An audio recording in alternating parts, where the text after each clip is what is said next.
ನನಗೆ ಬೆಳಗಿನ ಜಾವ ಸ್ವಪ್ನದಲ್ಲಿ ಈ ಬೆಟ್ಟದಲ್ಲೊಬ್ಬರು ಆಜಾನುಭಾವ ಗುರುಗಳು ಓಡಾಡ್ತಾ ಇದ್ದದ್ದು ಕಾಣಿಸ್ತು ನನಗೆ. ಬಂದು ನಾನು ನಮಸ್ಕಾರ ಮಾಡಿ ಬುದ್ಧಿ ಎಲ್ಲಿಂದ ದಯಮಾಡಿಸಿರಿ ಅಂತ ಕೇಳಿದಾಗ ಅವರು ನಾವು ಕೇದಾರದಲ್ಲಿ ಶಿವಲಿಂಗ ಪ್ರತಿಷ್ಠಾಪನೆ ಮಾಡಿ ಪೂಜಾನುಷ್ಠಾನ ಮುಗಿಸಿ ಬರ್ತಾ ಲಿಂಗು ತಂದಿದ್ವಿ, ವೇಳೆ ಆಗಿದ್ದಕ್ಕೆ ವಸತಿ ಮಾಡಿದ್ದೀವಿ. ಸರ್, ಅದೇ ಕುಂಕುವ ಗ್ರಾಮದಲ್ಲಿ ದಾಸರಹಟ್ಟಿ ಶ್ರೀ ರಂಗನಾಥ ಸ್ವಾಮಿ ದೇವಸ್ಥಾನ ಅಂತ ಏನಿದೆ, ಅದರ ಒಂದು ಇತಿಹಾಸದ ಬಗ್ಗೆ ಸ್ವಲ್ಪ ಹೇಳ್ತೀರಾ ನಮಗೆ? ಅದು ಕುಂಕವ ಗ್ರಾಮಕ್ಕೆ ಏನು ನಾವು 13ನೇ ಶತಮಾನ ಅಂತೀವಲ್ಲ, ಅದಕ್ಕಿಂತ ಪೂರ್ವದ ಒಂದು ಶಿಲಾಗದ ಒಂದು ಸೂಚನೆ ಇರ್ತಕ್ಕಂಥ ಒಂದು ಹಳ್ಳಿ ದಾಸರಹಟ್ಟಿ ಅಂತ ಹೇಳಿ. ಈಗ ಅದು ಬೇಚಾರ್ ಗ್ರಾಮ, ಅಲ್ಲಿ ಯಾವ ಮನೆಗಳಿಲ್ಲ. Hi friends, welcome back to my YouTube channel. ಸ್ನೇಹಿತರೆ, ಇವತ್ತಿನ ಸಂಚಿಕೆಯಲ್ಲಿ ನಾವು ಕುಂಕುವ ಗ್ರಾಮದ ದಾಸರಹಟ್ಟಿ ಶ್ರೀ ರಂಗನಾಥ ಸ್ವಾಮಿ ದೇವಸ್ಥಾನಕ್ಕೆ ಭೇಟಿ ನೀಡಿ ಅಲ್ಲಿನ ಸಂಪೂರ್ಣವಾದ ಇತಿಹಾಸದ ಬಗ್ಗೆ ಮಾಹಿತಿಯನ್ನು ತಿಳಿದುಕೊಳ್ಳೋಣ. ಸ್ನೇಹಿತರೆ, ಈ ಕ್ಷೇತ್ರವು ದಾವಣಗೆರೆ ಜಿಲ್ಲೆಯಿಂದ ಸುಮಾರು 62 ಕಿಲೋಮೀಟರ್ ದೂರವಿದ್ದು ಶಿವಮೊಗ್ಗ ಜಿಲ್ಲೆಯಿಂದ 26 ಕಿಲೋಮೀಟರ್ ದೂರದಲ್ಲಿದೆ. ಸ್ನೇಹಿತರೆ, ಈ ಕ್ಷೇತ್ರವು ಪಂಚರಂಗ ಕ್ಷೇತ್ರವಾಗಿದ್ದು ಇದು ತಮಿಳುನಾಡಿನ ಶ್ರೀರಂಗಂ ಕ್ಷೇತ್ರಕ್ಕೆ ಸಂಬಂಧಿಸಿದೆ. ಇನ್ನು ಈ ಕ್ಷೇತ್ರದ ಇತಿಹಾಸದ ಬಗ್ಗೆ ಹೇಳುವುದಾದರೆ, ಇದು ಹೊಯ್ಸಳರ ಕಾಲದ ದೇವಾಲಯವಾಗಿದ್ದು ಇಲ್ಲಿ ವಿಜಯನಗರ ಕಾಲದ ರಾಜರ ವಾಸ್ತುಶಿಲ್ಪದ ಕಲೆಗಳು ಕೂಡ ದೊರಕಿವೆ. ಸ್ನೇಹಿತರೆ, ಸ್ಥಳೀಯರು ಕೊಟ್ಟ ಮಾಹಿತಿಯ ಪ್ರಕಾರ ಇಲ್ಲಿ ಅನೇಕ ಸಿದ್ಧ ಪುರುಷರು ತಪಸ್ಸು ಮಾಡಿದ್ದು ಅವರ ಆತ್ಮಗಳು ಇನ್ನೂ ಇಲ್ಲೇ ಇದೆ ಎಂದು ನಂಬಿದ್ದಾರೆ. ಹಾಯ್ ಫ್ರೆಂಡ್ಸ್, ಎಲ್ರಿಗೂ ನಮಸ್ಕಾರ. ನಾವು ಇವತ್ತಿನ ಸಂಚಿಕೆಯಲ್ಲಿ ಕುಂಕುವ ಗ್ರಾಮದ ಬಳಿ ಇರುವಂತಹ ದಾಸರಹಟ್ಟಿ ಶ್ರೀ ರಂಗನಾಥ ಸ್ವಾಮಿ ದೇವಸ್ಥಾನಕ್ಕೆ ಭೇಟಿ ನೀಡಿ ಈ ದೇವಸ್ಥಾನದ ಸ್ಥಳ ಪುರಾಣ ಮತ್ತು ಇಲ್ಲಿನ ಇತಿಹಾಸವನ್ನು ಸ್ಥಳೀಯರ ಬಳಿ ತಿಳಿದುಕೊಳ್ಳೋಣ. ಸ್ನೇಹಿತರೆ, ಈ ವಿಡಿಯೋವನ್ನು ಸಂಪೂರ್ಣವಾಗಿ ನೋಡಿ ಇಲ್ಲಿನ ಇತಿಹಾಸದ ಬಗ್ಗೆ ತಿಳಿದುಕೊಳ್ಳಿ.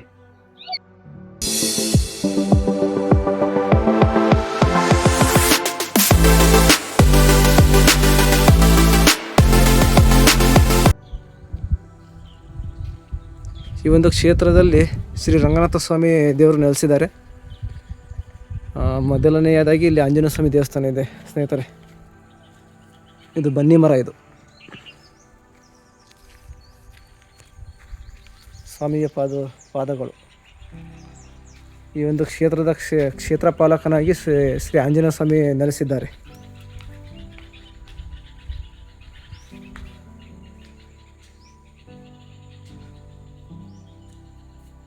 ಧ್ಯಾನಸ್ಥ ಆಂಜನೇಯ ಸ್ವಾಮಿಯಲ್ಲಿ ಧ್ಯಾನ ಮಾಡುವಂತಹ ಒಂದು ಭಂಗಿಯಲ್ಲಿ ಕುಳಿತುಕೊಂಡಿದ್ದಾರೆ.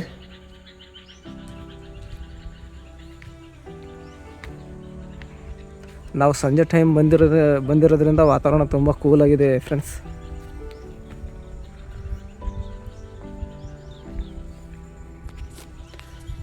ನೂರ 111 ಮೆಟ್ಟಲುಗಳು ಇದಾವೆ ಇಲ್ಲಿ. ರಂಗನಾಥ ಸ್ವಾಮಿ ಮೇಲ್ಗಡೆ ನೆಲೆಸಿದ್ದಾರೆ ಫ್ರೆಂಡ್ಸ್. ಅಲ್ಲಿ ಕಾಣ್ತಾ ಇದೆಯಲ್ಲ, ಅದೇ ಗೋಪುರ.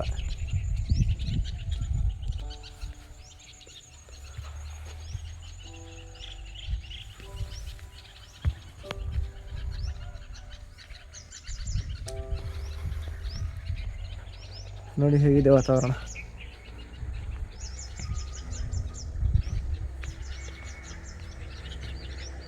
ಇಲ್ಲಿ ನನ್ನ ಗ್ರಾಮಸ್ಥರು ಆಮೇಲೆ ದೇವರ ಭಕ್ತಾದಿಗಳು ಸೇರಿ ಈ ಒಂದು ದೇವಸ್ಥಾನವನ್ನು ಜೀರ್ಣೋದ್ಧಾರ ಮಾಡಿದಾರಂತೆ. ಅಲ್ಲಿ ಕಲ್ಯಾಣಿ ಕೂಡ ಇದೆ ಫ್ರೆಂಡ್ಸ್. ಕಾಣ್ತಾ ಇರೋದೇ ಕಲ್ಯಾಣಿ, ಆಂಜನೇಯ ಸ್ವಾಮಿ ದೇವಸ್ಥಾನದ ಹಿಂಭಾಗ.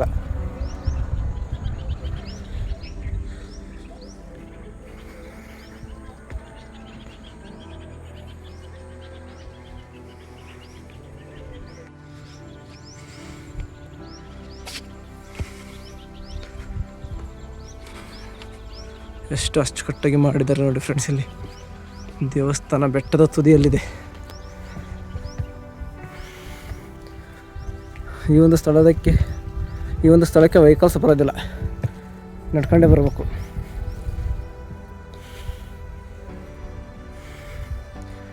ಪ್ರತಿದಿನ ಇಲ್ಲಿ ಪೂಜೆ ನಡೀತಂತೆ ಬೆಳಗಿನ ಜಾವ.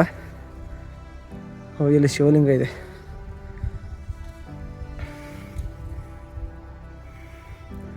ಶ್ರೀ ಕೇದಾರನಾಥೇಶ್ವರ.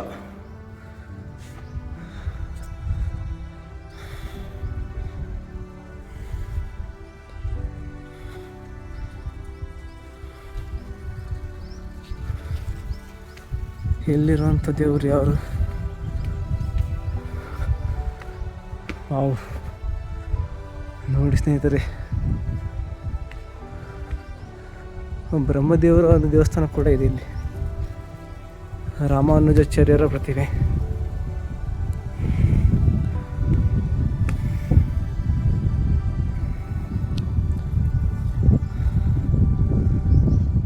ಶ್ರೀ ಚತುರ್ಮುಖ ಬ್ರಹ್ಮ.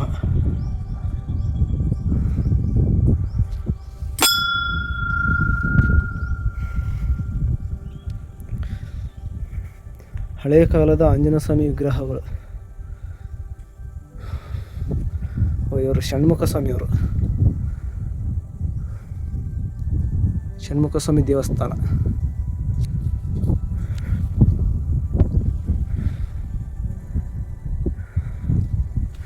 ರಾಮಾನುಜಾಚಾರ್ಯರ ಪುತ್ಥಳಿ. ನೀರಿನ ವ್ಯವಸ್ಥೆ ಕೂಡ ಇದೆ.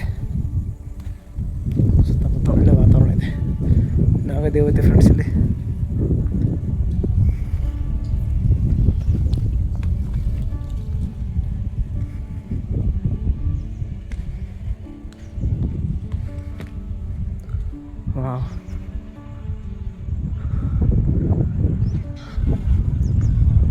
ನೋಡಿ ಮೇಲ್ಗಡೆಯಿಂದ ಎಷ್ಟು ವಿಶಾಲವಾಗಿ ಕಾಣ್ತಾ ಇದೆ ದೇವಸ್ಥಾನ. ಗರುಡ ಸ್ತಂಭ.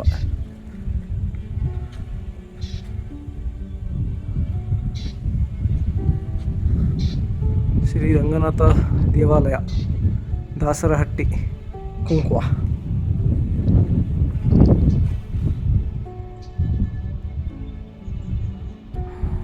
ಉಯ್ಯಾಲೆ ಕೂಡ ಇದೆ ಒಳಗಡೆ. ಸ್ವಾಮಿಗೆ ಬೆಳಗಿನ ಪೂಜೆ ಮಾಡಿ ಅರ್ಚನೆ ಮಾಡಿ ಹೋಗಿದ್ದಾರೆ. ಶ್ರೀ ಲಕ್ಷ್ಮೀ ರಂಗನಾಥ ಸ್ವಾಮಿ. ಸಾಯಂಕಾಲ ಟೈಮ್ ಪೂಜೆ ಮಾಡಲ್ಲ, ಇಲ್ಲಿ ಬೆಟ್ಟದ ಮೇಲೆ ಇದೆಯಲ್ಲ, ಊರಿಂದ ಹೊರಗಡೆ. ಹಾಗೆ ಬೆಳಗಿನ ಜಾವ ಬಂದು ಪೂಜೆ ಗೀಜೆ ಮಾಡಿ ಹೋಗ್ತಾರೆ.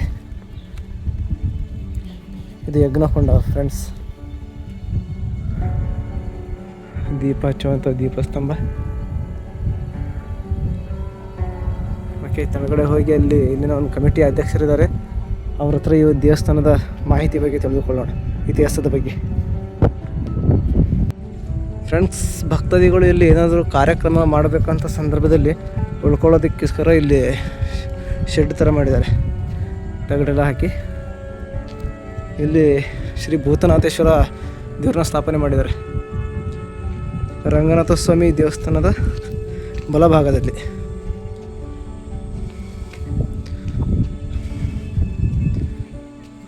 ನೋಡಿ ಸ್ನೇಹಿತರೆ, ಭೂತನಾಥರು.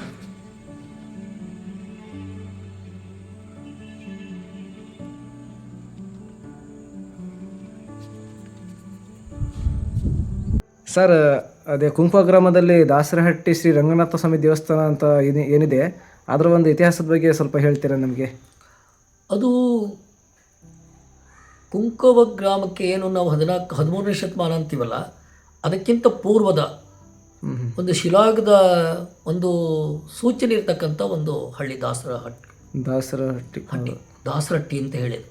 ಈಗ ಅದು ಬೇಚಾರ ಗ್ರಾಮ, ಅಲ್ಲಿ ಯಾವ ಮನೆಗಳಿಲ್ಲ ಇಲ್ಲ. ಅಲ್ಲಿರ್ತಕ್ಕಂಥ ಎಲ್ಲ ದಾಸರು ಏನಿದ್ರು ಅವರು ಸಿದ್ಧಿಪುರುಷರು, ಪರಶಿವನ ಸಿದ್ಧಿಪುರುಷರು. ಅವರು ಶಿವನ ಒಲೆಮೆ ಮಾಡಿಕೊಂಡಿರ್ತಕ್ಕಂಥ ಎಲ್ಲ ಸಿದ್ಧಿಪುರುಷರು ಅಲ್ಲಿ ವಾಸ ಮಾಡ್ತಕ್ಕ ಹೆಚ್ಚು ಇರ್ತಕ್ಕಂಥ ಊರಿತ್ತು. ಆಮೇಲೆ ಹರಿಯ ಭಕ್ತರು, ಅದಕ್ಕೆ ದಾಸರ ಅಂದರೆ ದಾಸ ಅಂದರೆ ಸೇವಕರು, ಪರಮಾತ್ಮನ ಸೇವಕರು ಅವರು. ಅವನಿಗೆ ಸೇವೆಯನ್ನು ಮಾಡ್ತಕ್ಕಂಥವ್ರು.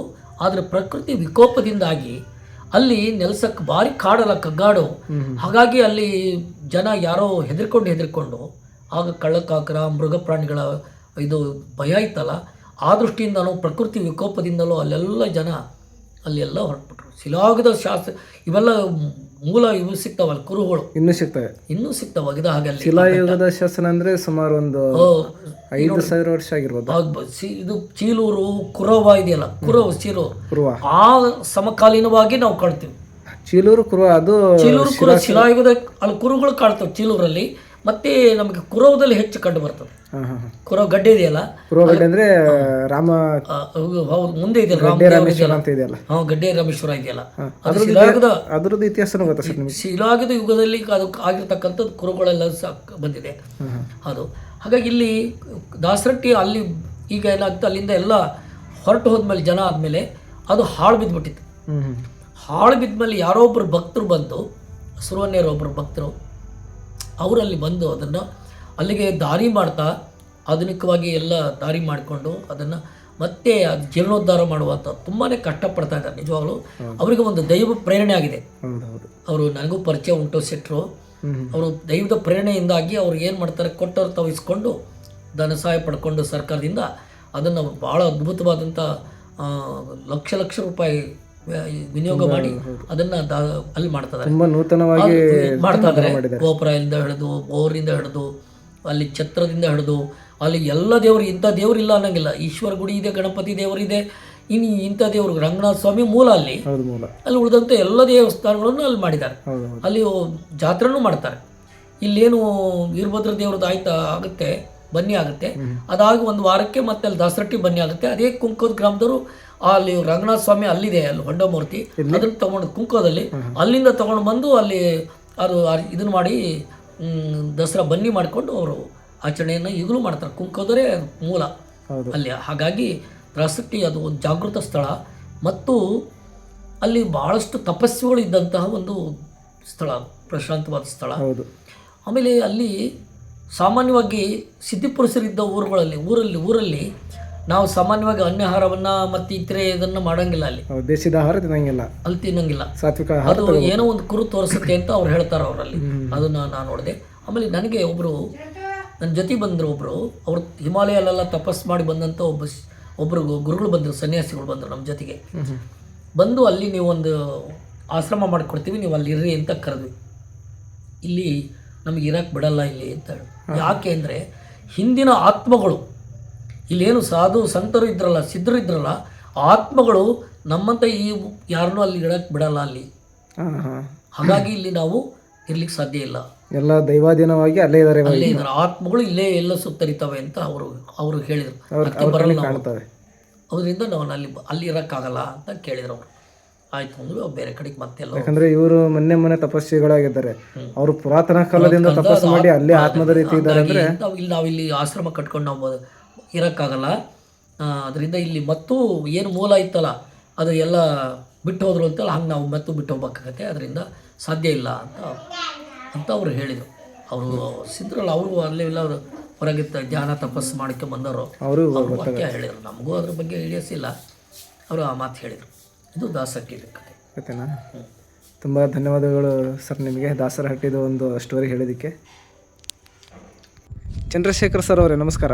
ನಮಸ್ಕಾರ ಸರ್. ಈ ದೇವಸ್ಥಾನ ಜೀರ್ಣೋದ್ಧಾರ ಕಾರ್ಯಕ್ಕೆ ನಿಮ್ಮ ಕಾರ್ಯ ತುಂಬಾ ಅಪಾರವಾಗಿದೆ ಅಂತ ಕೇಳ್ಪಟ್ಟೆ.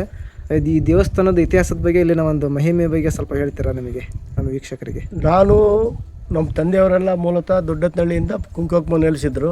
ನಾವೆಲ್ಲ ಹುಟ್ಟಿದ್ದು ಕುಂಕೋದಲ್ಲಿ, ಇದೆ ಕುಂಕೋ ಗ್ರಾಮದಲ್ಲಿ. ನಾವು ಸಣ್ಣರಿದ್ದಾಗಲೇ ಇದೆಲ್ಲ ಪೂರ ಬಿದ್ದು ಹಾಳು ಬಿದ್ದಿತ್ತು, ಪೂಜೆ ಇರಲಿಲ್ಲ. ಅದು ಅರ್ಚಕರ ಮನೆಯಲ್ಲೇ ದೇವರಲ್ಲೇ ಅವ್ರ ಮನೆಗೆ ಇರ್ತಿತ್ತು, ಪೂಜೆ ಮಾಡ್ಕೊಂಡು ಹೋಗ್ತಾಯಿದ್ರು. ಮೇಲೆ ಬರೋಕ್ಕೆ ರಸ್ತೆನೂ ಇರಲಿಲ್ಲ, ಇಲ್ಲಿ ಕಾಡು ಬೆಳೆದಿತ್ತು. ಈಗಿರುವಾಗ ಇಲ್ಲಿ ಒಬ್ಬರು ನಮ್ಮ ಕುಂಕೋ ಗ್ರಾಮದವ್ರು ಒಬ್ಬರು ತಿಮ್ಮಪ್ಪ ಮಾಸ್ಟ್ರು ಅಂತ, ನಿವೃತ್ತ ಮಾಸ್ಟ್ರು, ಅವರು ಹೆಡ್ ಮಾಸ್ಟ್ರು, ಅವ್ರದ್ದು ಜೀರ್ಣೋದ್ಧಾರಕ್ಕೆ ಕೈ ಹಾಕಿದರು. ನಾವು ಆವಾಗ ಕೈಲಾಗಿದ್ದು ನೆರವು ಮಾಡಿದ್ವಿ. ಕೆಲವಾರು ದಿವಸದ ಮೇಲೆ ಯಾಕೆ ಕೆಲಸ ನಿಲ್ಲಿಸಿದ್ರು ಅವರು. ನಾವು ಮುದುಕವಿಯಲ್ಲಿ ಒಂದು ನಮ್ಮ ಮನೆದೇವ್ರ ದೇವಸ್ಥಾನ 2000ಕ್ಕೆ ಓಪನ್ ಮಾಡಿದ್ವಿ. ಓಪನ್ ಮಾಡಿ ನಂತರದಲ್ಲಿ ನನಗೆ ಬೆಳಗಿನ ಜಾವ ಸ್ವಪ್ನದಲ್ಲಿ ಈ ಬೆಟ್ಟದಲ್ಲಿ ಒಬ್ಬರು ಆಜಾನುಭಾವ ಗುರುಗಳು ಓಡಾಡ್ತಾ ಇದ್ದದ್ದು ಕಾಣಿಸ್ತು ನನಗೆ. ಬಂದು ನಾನು ನಮಸ್ಕಾರ ಮಾಡಿ, ಬುದ್ಧಿ ಎಲ್ಲಿಂದ ದಯ ಮಾಡಿಸಿದ್ರಿ ಅಂತ ಕೇಳಿದಾಗ ಅವರು, ನಾವು ಕೇದಾರದಲ್ಲಿ ಈಶ್ವರಲಿಂಗ ಪ್ರತಿಷ್ಠಾಪನೆ ಮಾಡಿ ಪೂಜಾನುಷ್ಠಾನ ಮುಗಿಸಿ ಬರ್ತಾ ಲಿಂಗು ತಂದಿದ್ವಿ, ವೇಳೆ ಆಗಿದ್ದಕ್ಕೆ ವಸ್ತಿ ಮಾಡಿದ್ದೀವಿ ಅಂದರು. ಎಚ್ಚರ ಆಯಿತು. ನಂತರದಲ್ಲಿ ಬಂದು ನೋಡಿದರೆ ಅದು ಈಶ್ವರ ಬಸವಣ್ಣ ಬಯಲಾಗಿದ್ವು. ಕನಸಿನಲ್ಲಿ ಬಂದು ಹೇಳಿದ್ದು, ಇಲ್ಲಿ ಬಂದು ನೋಡಿದ್ದಕ್ಕೆ ಬಯಲಾಗಿತ್ತು. ಇದು ನೋಡಿದ್ರೆ ರಂಗನಾಥ ಸ್ವಾಮಿ ಬೆಟ್ಟ, ಈಶ್ವರನ ಪ್ರಸ್ತಾಪ. ಈಶ್ವರ ಆದಿಯಿಂದನೂ ಇತ್ತಿಲ್ಲಿ, ಬಟ್ ಅದು ಪೂಜೆ ಇರಲಿಲ್ಲ, ಬಂಡೆ ಸಂತೆಗಿತ್ತು, ಯಾರೂ ಪೂಜಿಸ್ತಾ ಇರಲಿಲ್ಲ. ವರ್ಷಕ್ಕೊಂದ್ಸರಿ ಇಲ್ಲಿ ರೈತರು ಭೂಮಿ ಹುಣ್ಣಿಮೆ ಮಾಡಬೇಕಾದ್ರೆ ಯಾರಾದರೂ ನಮ್ಮ ವೀರಶೈವರು ಬಂದವರು ಇಲ್ಲಿ ಹೋಗಿ ಅದನ್ನ ಪೂಜೆ ಮಾಡ್ಕೊಂಡು ಹೋಗ್ತಾಯಿದ್ರು. ಅವಾಗ ಬಯಕೆ ದಿವಸದಲ್ಲಿ ಪೂಜೆ ಇರಲಿಲ್ಲ. ನಂತರದಲ್ಲಿ ಅವರು ತಿಮ್ಮಪ್ಪ ಮಾಸ್ಟ್ರು ಕೆಲಸ ಮಾಡ್ತಾ ಇರಬೇಕಾದ್ರೆ ಇಲ್ಲಿ ಒಬ್ಬರು ರಾಮಕೃಷ್ಣಪ್ಪ ಅಂತ ಇಲ್ಲಿ ಅವ್ರ ಅಡಿಕೆ ತೋಟ ಐತಿ ದೊಡ್ಡತಳ್ಳಿಯವರು ಭದ್ರಾವತಿಯಲ್ಲಿ ಇರ್ತಿದ್ರು ಅವ್ರು ಇಲ್ಲಿಗೆ ತೀರ್ಕೊಂಡಿದ್ದಾರೆ. ಅವರೊಂದು 10,000 ರೂಪಾಯಿ ಕೊಟ್ಟು ಆ ಈಶ್ವರಿಗೆ ಒಂದು ಗುಡೆ ಮಾಡಿರಿ ಅಂತ ಹೇಳಿದ್ರಂತೆ. ಸರಿ ಅವರೇ ಮಾಡಿದ್ರು, ಬಿದ್ದೋಗಿತ್ತಿದ್ರು ರಂಗನಾಥ ಸ್ವಾಮಿ ದೇವಸ್ಥಾನ. ಇದನ್ನು ಕಟ್ಟೋಕ್ಕೆ ಅಂತಂದೇಳಿ ಆ ದುಡ್ಡು ಬಳಸಿದ್ರು. RCC ಹಾಕ್ಸಿದ್ರು. RCC ಹಾಕಿ ಅಲ್ಲಿಗೆ ಅಷ್ಟೊತ್ತಿಗೆ ಏನೋ ಸಮಸ್ಯೆ ಬಂತು, ಕೆಲಸ ನಿಲ್ಲಿಸಿ ಅಲ್ಲಿ ವರ್ಷಗಟ್ಟಲೆ ಆಗಿತ್ತು ಅದು. ನಾನು ಬಂದು ನೋಡಿದಾಗ ಎಲ್ಲ ಹಾಳು ಬಿದ್ದು ಎಲ್ಲ ಅಲ್ಲಲ್ಲೇ ಸಾಮಾನುಗಳು ಬಿದ್ದದ್ದು ಕಟ್ಟಡದ ಕೆಲಸದವು. ಆಮೇಲೆ ನಾನೇನಂದೆ ಅವ್ರನ್ನ ಹೋಗಿ ಭೇಟಿ ಮಾಡಿದೆ. ಸರ್ ಯಾಕೆ ಕೆಲಸ ನಿಲ್ಲಿಸಿದ್ರಲ್ಲ, ಏನು ದುಡ್ಡಿನ ಸಮಸ್ಯೆನ ಅಂದೆ. ದುಡ್ಡಿನ ಸಮಸ್ಯೆ ಪ್ರಶ್ನೆ ಅಲ್ಲ, ಜನ ಬಾಯಿ ಬಂದಾಗ ಮಾತಾಡ್ತಾರೆ, ಕೆಟ್ಟದಾಗ ಮಾತಾಡ್ತಾರೆ. ಹಾಗಾಗಿ ನಮಗೆ ನಮ್ಮನೆ ಅನ್ನೋಂಡು ನಾವು ಮಂದಿ ಹತ್ರ ಯಾಕೆ ಮಾತು ಕೇಳಬೇಕು, ಅದಕ್ಕೆ ನಾನು ಕೆಲಸ ನಿಲ್ಲಿಸಿದ್ದೇನೆ. ಯಾರಾದರೂ ಬಂದು ಮಾಡೋರು ಬಂದರೆ ನಾನು ಅದು ಅವ್ರಿಗೆ ಬಿಟ್ಟು ಕೊಡ್ತೀನಿ, ಮಾಡ್ಕೊಳ್ಳಿ ಅಂದರು. ನಾನು ಹೇಳಿದೆ ಅವರಿಗೆ, ಪ್ರಪಂಚದ ಮೇಲೆ ಅದು ಇದ್ದಿದ್ರಾಗೂ ನಮ್ಮ ದೇಶದಲ್ಲಿ ಟೀಕೆ ಟಿಪ್ಪಣಿ ಮಾಡೋರು ಭಾಳ ಜನ ಇದ್ದಾರೆ, ಅದು ಇದ್ದೇ ಇರ್ತಾರೆ. ಬಸವಣ್ಣವ್ರನ್ನೇ ಬಿಟ್ಟಿಲ್ಲ, ಅಂತ ಮಹಾತ್ಮ ಗಾಂಧಿನೂ ಬಿಟ್ಟಿಲ್ಲ, ಬಸವಣ್ಣನೂ ಬಿಟ್ಟಿಲ್ಲ, ಯಾರನ್ನೂ ಬಿಡೋಲ್ಲ. ಅದಕ್ಕೆ ಯಾಕೆ ಚಿಂತೆ ಮಾಡ್ತೀರಿ, ನಾವೆಲ್ಲ ಅದೇ ತಗೊಳ್ರಿ ಅಂದ್ರೆ ಒಪ್ಪಲೇ ಇಲ್ಲ. ಅವ್ರು ಏನು ಮಾಡಿದ್ರೆ ಒಪ್ಪಲಿಲ್ಲ. ಮತ್ತು ಹೆಂಗೆ ಯಾರಾದರೂ ಮಾಡಿದ್ರೆ ಬರಲಿ, ಮುಂದೆ ಮಾಡಲಿ ಅಂತಂದರು. ಮತ್ತು ನಾವು ಮುಂದುವರ್ಸೋಕ್ಕೆ ಮತ್ತು ಹೆಂಗೆ ಅಂದರೆ ಮಾಡಿರಿ ಅಂತ ಹೇಳಿದ್ರು. ಮಾಡಿರಿ ಅಂತ ಹೇಳಿ ನಂತರದಲ್ಲಿ ನಾನು ಬಂದು ಸ್ವಾಮಿಯವ್ರನ್ನ ಸಪ್ನೆ ಕೇಳಿದೆ. ನಾವು ಶ್ರೀಮಂತರಲ್ಲಪ್ಪ, ಮತ್ತು ಮಾಡೋಕ್ಕೆ ಶುರು ಮಾಡಿದ್ಮೇಲೆ ಬೇಡ ಹಚ್ಚಬಾರ್ದು, ನೀನು ಮಾಡೋ ಶಕ್ತಿ ಮಾಡೋ ಬುದ್ಧಿ ಕೊಟ್ಟು ಮಾಡಿಸ್ಕೋಬೇಕು ಅಂದ್ವಿ. ಹೌದು, ಆಯಿತು ಮಾಡು ಅಂತ ಶುರು ಮಾಡಿದೆ. ಅವತ್ತಿನಿಂದ 2000ಕ್ಕೆ ಸ್ಟಾರ್ಟ್ ಮಾಡಿದರೆ ಇವತ್ತಿನವರೆಗೂ ನಾವು ಯಾರ ಬಾಗಿಲಿಗೆ ಹೋಗಿ ರಸೀದ್ ಬುಕ್ ಇಟ್ಕೊಂಡು ಹೋಗಿದ್ದಿಲ್ಲ. ಬಟ್ ಈ ವರ್ಷ ಗ್ರಾಮದವರೆಲ್ಲ ಟಾಮ್ ಹಾಕ್ಸಿ ಕರೆಸಿದ್ರು, ಹೋದೆ. ನಾವೆಲ್ಲ ಸೇರಿ ಎಲ್ಲರೂ ಮಾಡೋಣ ಅಂದರು. ಯಾರು ಬೇಡ ಅಂತ, ಸಾರ್ವಜನಿಕ ದೇವಸ್ಥಾನ ಅದು ನಂದಲ್ಲ. ಎಲ್ಲ ಜನ ಏನು ತಿಳ್ಕೊಂಡಿದ್ರು ಇದುವರೆಗೂ ಸುಳ್ವಣ್ಣಿ ನಮ್ಮ ಚಂದ್ರಶೇಖರಪ್ಪ ಮಾಡಿಸ್ಯಾನೆ, ಒಂದು ಸುಳ್ಳದು. ಯಾಕೆಂದರೆ ನಾವೇನು ಬರ್ಬೇಕಾದ್ರೆ ಏನೂ ತಂದದಿಲ್ಲ. ಏನು ಮಾಡಿದ್ರು ಸ್ವಾಮಿ ಏನು ಕೊಟ್ಟಿದ್ರು ಅದರಲ್ಲಿ ಮಾಡ್ಕೊಂಬಂದ್ವಿ. ಮತ್ತು ಯಾರಾದರೂ ಭಕ್ತರು ಅವ್ರ ಹರಕೆ ಕಾಣಿಕೆ ಇದ್ದದ್ದು ತಂದು ಕೊಟ್ಟಂಗೆ, ಯಾರು ಎಷ್ಟು ತಂದು ಕೊಟ್ಟರು ಅಷ್ಟೇ. ಅವರು 10,000 ತಂದು ಕೊಟ್ಟರು ಅಷ್ಟೇ, 50,000 ತಂದು ಕೊಟ್ಟರು. ಅವ್ರ ಭಕ್ತಿ ಅದು. ಹಾಗೆ ಮತ್ತು ಯಾರಿಗೂ ಡಿಮ್ಯಾಂಡ್ ಮಾಡಿ ಏನು ಕೇಳ್ತಾ ಇರಲಿಲ್ಲ. ಈ ಸರಿ ಎಲ್ಲ ಶೇರ್ ಮಾಡ್ತೀವಿ ಅಂದರು, ಮಾಡಿರಿ ಅಂತ ಹೇಳಿದ್ರು. ಅದಕ್ಕೆ ನಾನು ಹೇಳಿದೆ, ನಿಮ್ಮ ಗ್ರಾಮದವರೆಲ್ಲ ಶೇರ್ ಮಾಡಿದ್ರೆ ಜನ ದುಡ್ಡು ಎತ್ತೆ ಊರಾಗೆ ಅಂದರೆ ಎತ್ತಿದ್ದು ನಿಮ್ಮೂರೇ ನೀವು ಲೆಕ್ಕ ಇಟ್ಕೊಬೇಕು, ನಾನು ಅದಕ್ಕೆ ಭಾಗಿಯಾಗಲ್ಲ ಅಂದೆ. ಅದೇ ಥರ ಮಾಡಿದ್ದೀವಿ, ನಡೆದದ್ದು ಇಷ್ಟೆಲ್ಲ. ಈ ಸರಿ ಎಲ್ಲ ಬಣ್ಣ ಗಿಣ್ಣ ಎಲ್ಲ ಗ್ರಾಮದವರೇ ಮಾಡಿಸ್ಯಾರ. ಇದನ್ನು ಊರಿಂದ ಬಣ್ಣ ನಾವು ಮಾಡಿಸೋ ಸ್ಥಿತಿಗೆ ಇದ್ದಿಲ್ಲ. ಯಾಕೆಂದರೆ ನಾವೇನು 1-1.5 ಲಕ್ಷ ರೂಪಾಯಿ ಬಜೆಟ್ ಇಟ್ಕೊಂಡು ಅದು ಸ್ಟಾರ್ಟಿಂಗ್ ಅಲ್ಲ, ರಾವುಕೇತು ದೇವಸ್ಥಾನ ಅಷ್ಟೇ ಸ್ಥಾಪನೆ ಮಾಡಬೇಕು, ಆಂಜನೇಯ ಸ್ಥಾಪನೆ ಮಾಡಿ ಕೈ ಬಿಡಬೇಕು ಅಂತ ಮಾಡಿದ್ವಿ. ಎಲ್ಲ ಸೇರಿ ಮಾಡ್ತೀವಿ, ಗ್ರ್ಯಾಂಡಾಗಿ ಮಾಡಿದ್ದಾರೆ, ಎಲ್ಲ ಸೇರಿ ಮಾಡಿದ್ದಾರೆ. ಅದಕ್ಕೆ ಹಂಗಾಗಿ ಇದು ಈ ಮಟ್ಟಕ್ಕೆ ಬಂದತ್ತೆ. ಭಕ್ತಾದಿಗಳು, ಗ್ರಾಮಸ್ಥರು ಅವರೆಲ್ಲ ನೀವೆಲ್ಲ ಸೇರಿ ಒಂದು ಎಲ್ಲ ಸೇರಿ ಪ್ರತಿ ವರ್ಷನೂ ಬೆಂಗಳೂರಿನವರೊಬ್ಬರು ಪದ್ಮಮ್ಮ ರಾಮಣ್ಣ ಅಂತಂದೇಳಿ, ಅವ್ರು ಚನ್ನಗಿರಿ ತಾಲೂಕಿನವ್ರು ಮೂಲತಃ. ಅವ್ರು ಬೆಂಗಳೂರಿನಲ್ಲಿ ಜಯನಗರದಲ್ಲಿರ್ತಾರೆ. ಅವರು ಪ್ರತಿ ದಸರಾ ಜಾತ್ರೆ ಒಳಗೆ ಅನ್ನಪ್ರಸಾದ ಅವ್ರದ್ದೇ. ಒಂದು ಸೆಲ್ಫಿ ಒಂದು 20-25 ವರ್ಷದಿಂದ ಅವರೇ ನಿರಂತರವಾಗಿ ಅವರೇ ಮಾಡ್ತಾ ಬಂತಾರೆ. ನೀವು ಜೀರ್ಣೋದ್ಧಾರ ಮಾಡೋಕ್ಕೆ ಸ್ಟಾರ್ಟ್ ಮಾಡೋಕ್ಕಿಂತ ನಂತರದಲ್ಲಿ ಮಾಡ್ತಾ ಬಂದ್ದಾರೆ. ಅದು ನಡ್ಕೊಂಡು ಬರುತ್ತೆ. ವಿಶೇಷವಾಗಿ ಇಲ್ಲಿ ಏನು ಅಂದರೆ, ಇಲ್ಲಿ ಭಾಳ ಅಷ್ಟು ಪವಾಡಗಳು ನಡುತ್ತವೆ. ನಮ್ಮ ಯಡಿಯೂರಪ್ಪನವ್ರ ಬಗ್ಗೆ ನಾವು ಏನು ಕೇಳಿದ್ರು ಇಲ್ಲಿ ಏನು ಅಪ್ಪಣೆ ಆಗುತ್ತೆ ಅದರಂತೆಯೇ ಆಗ್ತದೆ. ಅವರು ಜೈಲಿಗೆ ಒಂದು ಸುಳ್ಳು ಕೇಸ್ ಹಾಕಿ ಅವ್ರನ್ನ ಜೈಲಿಗೆ ಹಾಕಿದಾಗ ನಾವು ಏನಪ್ಪ ಹಿಂಗೆ ಅಂತ ಕೇಳಿದಾಗ, ಇಲ್ಲ ಬಿಡುಗಡೆ ಆಕತ್ತೆ ಅಂತ. ಬಿಡುಗಡೆ ಆಕತ್ತೆ, ಜೈಲಿನಾಗ ಇಟ್ಕೊಳಕ್ಕೆ ಬರೋಲ್ಲ, ಬಿಡುತ್ತಾರೆ. ಮತ್ತು ಯಾವ ಬಿಡುಗಡೆ ಆಗ್ತದೆ ಒಂದು ಡೇಟ್ ಕೊಡ್ತೀನಿ ಇಂಥ ತಾರೀಕು ಅಂತ, ಅಂಥ ತಾರೀಕೆ ಅದು ಬಿಡುಗಡೆ ಆಯ್ತು. ಹೌದು, ದೇವರು ಮತ್ತು ಹಂಗಾಗಿ ಭಾಳ. ಆಮೇಲೆ ಅವ್ರನ್ನ ನೆಕ್ಸ್ಟ್ ಅವರು BJP ರಾಜ್ಯಾಧ್ಯಕ್ಷರು ಮಾಡೋದಕ್ಕೆ ಸಾಧ್ಯನೇ ಇಲ್ಲ, ಮಾಡಲ್ಲ ಅಂತಾರೆ ಎಲ್ಲರೂ. ಅವ್ನು ಜೈಲಿಗೆ ಹೋಗ್ಬತ್ತ ಹಂಗೆ ಹೆಂಗಿದೆ ಏನೋ ಟೀಕೆ ಮಾಡೋರು. ಕೊನೆಗೆ ಸ್ವಾಮಿ ಅಪ್ಪಣೆ ಕೇಳಿದ್ರೆ ಇಲ್ಲ ಅವರೇ ಆಗ್ತಾರೆ ಅಂತ, ಅವರೇ ಆಗ್ತಾರೆ. ಮತ್ತು ಆಮೇಲೆ ನೆಕ್ಸ್ಟು ಮತ್ತೆ ಅವ್ರು ಮುಖ್ಯಮಂತ್ರಿಗಳು ಆಗ್ತಾರೆ ಅಂತ ಅಪ್ಪಣೆ ಆಗ್ತಾರೆ. ಮುಖ್ಯಮಂತ್ರಿಗಳು ಅಪ್ಪಣೆ ಆಗ್ತಾರೆ ಅಂತ ಅಪ್ಪಣೆ ಆಗಿ ಸ್ವಲ್ಪ ದಿವಸದಾಗಿ ಅದು ಎಲೆಕ್ಷನ್ ಆದಮೇಲೆ ಮೆಜಾರಿಟಿ ಬರಲಿಲ್ಲ. ಕಾಂಗ್ರೆಸ್ಸು JDS ಸೇರಿ ಸರ್ಕಾರ ಮಾಡಿದ್ರು, ಸಮ್ಮಿಶ್ರ ಸರ್ಕಾರ ಮಾಡಿದಾಗ ಮತ್ತೆ ಅಪ್ಪಣೆ ಕೇಳಿದಾಗ ಇಲ್ಲ ಶ್ರಾವಣ ಮಾಸಕ್ಕೆ ಅವ್ರು ಮುಖ್ಯಮಂತ್ರಿ ಅದೇ ಆಗ್ತಾರೆ ಅಂತಂದ್ರೆ ಅದರಂತೆಯೇ ಅವರು ಮುಖ್ಯಮಂತ್ರಿಗಳಾದರು. ಹೌದು, ನಿರಂತರವಾಗಿ ನಡ್ಕೊಂಬಂದೈತೆ. ಮತ್ತು ಈ ಕ್ಷೇತ್ರದಲ್ಲಿ ನಾವೇನು ಖರ್ಚು ಮಾಡಿದ್ದೀವಿ ಅದು ಸತ್ಯ ಏನಪ್ಪ ಅಂದರೆ, ಯಾವುದೇ ದೇವಸ್ಥಾನ ಯಾವುದೇ ಕ್ಷೇತ್ರ ಇರ್ಬೋದು, ಇದೇ ಇರ್ಬೋದು ಮತ್ತೊಂದೇ ಇರ್ಬೋದು, ಶ್ರದ್ಧೆಯಿಂದ ಭಕ್ತಿಯಿಂದ ಸಮರ್ಪಣಾ ಭಾವದಿಂದ ಏನು ಖರ್ಚು ಮಾಡ್ತೀವಿ ನಾವು ಅದ್ರ 10ರಷ್ಟು ಸ್ವಾಮಿ ಯಾವುದೋ ರೂಪದಲ್ಲಿ ಕೊಡ್ತಾನೆ. ಗೊತ್ತಾಗಲ್ಲ ನಮಗಷ್ಟೇ. ಯಾರು ಕೊಟ್ಟದ್ದು ಕಮ್ಮಿ ಆಗೋಕ್ಕೆ ಸಾಧ್ಯನೇ ಇಲ್ಲ. ಕೆಲವರಿಗೆ ಅದು ಗೊತ್ತೇ ಇಲ್ಲ. ದೇವರಿಗೊಂದು ಬಡವರಿಗೊಂದು, ಬಡವರಿಗೆ ದಾನ ಮಾಡಿದರೆ ದೇವರಿಗೆ ದುಡ್ಡು ಹಾಕಿದರೆ ಅದು ಒಂದಲ್ಲ 10 ಇದರಲ್ಲಿ ವಾಪಸ್ 100%. ನಾನು ಸಹಕಾರ ಸಂಘದಲ್ಲಿ PSS CEO ಆಗಿ ಕೆಲಸ ಮಾಡ್ತಾಯಿದ್ದೆ. ಎರಗಿ ನಾಲ್ಕು ಕುದುರೆಕೊಂಡಿಂದ ಹೇಳಿ ಹೊಸಕಪ್ಪ ಗುಡ್ಡಳ್ಳಿ ತನಕ. ಕೊನೆಗೆ ನನ್ನ ಮೇಲೆ ಕೋಟಿಗಟ್ಟಲೆ ದುಡ್ಡು ಹೊಡ್ತಾರೆ ಅಂತ ಕೇಸ್ ಹಾಕಿದ್ರು. ಮೈ ಮೇಲೆ ಹಚ್ಚಬೇಡವ ಹಂಗೆ. ಅದಕ್ಕೆ ಆಮೇಲೆ ಯಡಿಯೂರಪ್ಪನವ್ರು 25 ಲಕ್ಷ ಹಾಕಿದ್ರು. DC ಆಫೀಸ್ ಹೋಗಿ ಕೇಳಿದ್ರೆ ನಿರ್ಮಿತಿ ಕೇಂದ್ರಕ್ಕೆ ಹೋಗ್ರಿ ಅಂದರು. ಅವ್ರು ಹೇಳಿದ್ರು ಕೆಲಸ ಮಾಡಿಸ್ರಿ ನಾವು ದುಡ್ಡು ಕೊಡ್ತೀವಿ ಅಂದರು. ಇವನು ಹೋಗಿ ಅದು ಕ್ಯಾನ್ಸಲ್ ಮಾಡಿಸ್ಕೊಂಬಂದ. ಇದು ದೇವಸ್ಥಾನ ಜೀರ್ಣೋದ್ಧಾರ ಮಾಡೋಕ್ಕೆ ಸ್ಟಾರ್ಟ್ ಮಾಡಿ 2000 ಇಸ್ವಿಯಿಂದ ಇಲ್ಲಿ 25 ವರ್ಷ ಆಯಿತು. 25 ವರ್ಷ ದಿನಸಾದ ಮೇಲೆ ಮತ್ತೆ ಬರ್ತಾ ಇಂಪ್ರೂವ್ಮೆಂಟ್ ಇನ್ನೂ ಆಗಬೇಕು. ಆಮೇಲೆ ಇಲ್ಲೆಲ್ಲ ವಸತಿ ಇಲ್ಲ. ಆಮೇಲೆ ಹೆಣ್ಮಕ್ಳು ಹೊರಗಿಂದ ಬಂದವರಿಗೆ ಅವರಿಗೆ ಶೌಚಾಲಯಗಳಿಲ್ಲ. ರೋಡ್ ಆಗಬೇಕು. ಎಲ್ಲ ಒಂದೊಂದೇ ಮುಂದ್ಗಡೆ 111 ಮೆಟ್ಲುಗಡೆ ಇದ್ದಾವೆ. ಮೆಟ್ಲು ಹಿಂದ್ಗಡೆಯಿಂದ ಡೈರೆಕ್ಟ್ ಬರೋಕ್ಕೆ ವೆಹಿಕಲ್ ಬರೋಕ್ಕೆ ದಾರಿ ಐತೆ. ಅದಕ್ಕೆ CC ರೋಡ್ ಮಾಡೋಕ್ಕೆ ಪ್ರಯತ್ನ ಮಾಡಿದ್ದೀವಿ.